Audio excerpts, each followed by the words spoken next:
तो हेलो दोस्तों, welcome to ICM channel. आज हम लोग यहाँ पे डिस्कस करने वाले हैं दो स्टॉक के बारे में। पहला यहाँ पे होगा बजाज फिनसर्व और सेकंड आपका होगा इन्फोसिस। तो आप इस वीडियो को जरूर से अंत तक देखना। स्टार्ट करते हैं और पहले हम लोग यहाँ पे डिस्कस करते हैं बजाज फिनसर्व के बारे में। तो देखो यहाँ पे मैंने आपको स्टार्टिंग से शेयर किया हुआ था कि जब इसका लेवल आपको 1600 के ऊपर ये स्टॉक सस्टेन करता है तो ये हम लोग के लिए एक सही सिग्नल होगा फॉर द टेक्निकल वाइज, ठीक है। लेकिन बाई सेल होल्ड ये डिसीजन आपका होना चाहिए। लेकिन हम लोग यहाँ पे कंपनी का फंडामेंटल तो भाई जान सकते हैं ना, जैसे कि कंपनी का क्या यहाँ पे फंडामेंटल दिखाई दे रहा है, क्योंकि फंडामेंटल तो भाई आपको सबके सामने ही दिखाई देता है और आप हर जगह ही चेकआउट कर सकते हो, इसमें कोई भी शक नहीं है। यहाँ पे आपको ये तो नहीं कि भाई टेक्निकल चेंज हो सकता है, लेकिन फंडामेंटल सबका एक समान ही होता है मेरे हिसाब से। अब देखो टारगेट को देखकर बहुत सारे ब्रोकर यहाँ पे टारगेट भी दे रहे, जो मैंने शेयर किया था आपको, ठीक है। आपको जो यहाँ पे 1750 के ऊपर का टारगेट भी दिखाई दे रहा है, लेकिन किसी के कहने पे बाई सेल होल्ड करना ये सही डिसीजन अभी बिल्कुल भी नहीं है। तो खुद से आपको एक बार यहाँ पे समझना है। यदि हम लोग एक बार इसका आपको टेक्निकल पॉइंट ऑफ व्यू से यदि हम लोग एक बार जानेंगे कि हाँ यहाँ पे क्या सपोर्ट है, क्या इसका यहाँ पे आपको ब्रेकआउट लेवल है, तो चलो फिर देखते हैं।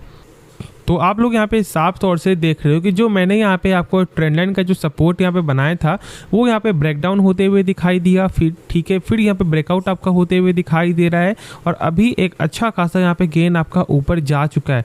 तो क्या यहाँ पे कुछ किया जा सकता है? देखो जो मैंने कहा है उस चीज़ को फॉलो करो, जहाँ तक ऐसा मुझे लगता है, क्योंकि स्टॉक 1600 के ऊपर तो स्टॉक यहाँ पे जा रहा है, लेकिन आपको 4 से 5 दिन वो यहाँ पे टिक नहीं पा रहा है, उसके बाद वो नीचे गिर जा रहा है। तो मेरे हिसाब से यहाँ पे कम से कम यदि 4 से 5 दिन यदि सस्टेन करता है तो एक सही सिग्नल होगा फॉर द बुलिश, यदि हम लोग आपको जाने के सोचे तो, ठीक है। वरना यदि हम लोग ऐसे जाने के लिए नहीं सोचते हैं तो फिर लॉन्ग टर्म के बेसिस से जाओ, क्योंकि कंपनी का फंडामेंटल में कोई भी खराबी नहीं है और ये आप लोग सही से जानते हो। हर कुछ ही कंपनी का यहाँ पे सही है, एनपीए यहाँ पे कंपनी का सही है। यदि हम लोग यहाँ पे देख लें तो 0.3% यहाँ पे दिखाई देता है। मतलब सोच सकते हो कि यहाँ पे बैड लोन यहाँ पे कुछ है ही नहीं। मतलब जो भी यहाँ पे लोन दे रही है आपको बजाज फाइनेंस, वो सारा पैसा यहाँ पे रिकवर हो जा रहा है। बस यहाँ पे 100 रुपया में से जो है 30 पैसा ही उनका रिकवर यहाँ पे नहीं हो रहा है, जो कुछ उतना ज़्यादा यहाँ पे मैटर नहीं करता। हाँ देखो, हमेशा एक चीज़ को ज़रूर से मेंशन करना कि RBI के गाइडलाइन के अनुसार 3% से कम होना चाहिए NPA। यदि कोई भी ऐसी कंपनी, बैंक कंपनी है या फिर कोई स्टॉक ऐसा है जिसका आपको जो NPA यहाँ पे ये दिखाई देता है कि भाई पहले 3% था, 3.5% था और वो ये घटकर यहाँ पे 1% आपको आ चुका है, तो फिर टाइम लगेगा।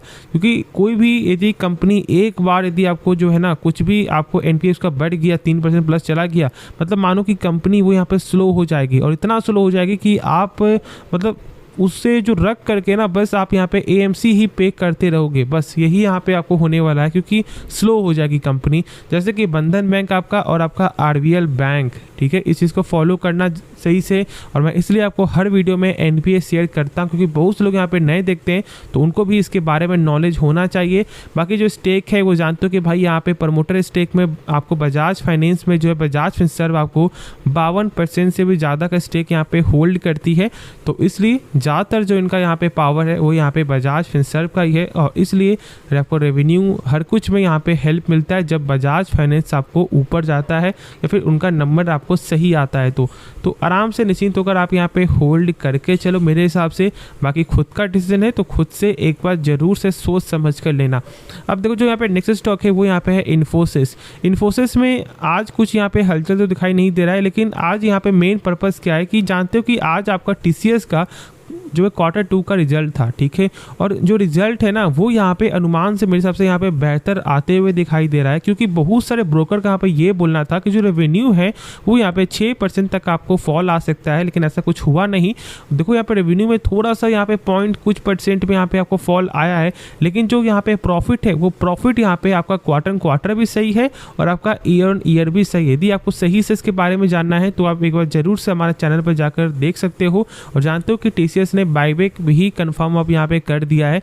तो ये सब न्यूज़ के कारण कहीं ना कहीं आपको कल के दिन आपको हलचल तो दिखाई दे सकता है मार्केट में, लेकिन इन्फोसिस का कल के दिन यहाँ पे क्वार्टर का रिजल्ट है तो यहाँ भी फोकस हम लोग को रखना है, ठीक है।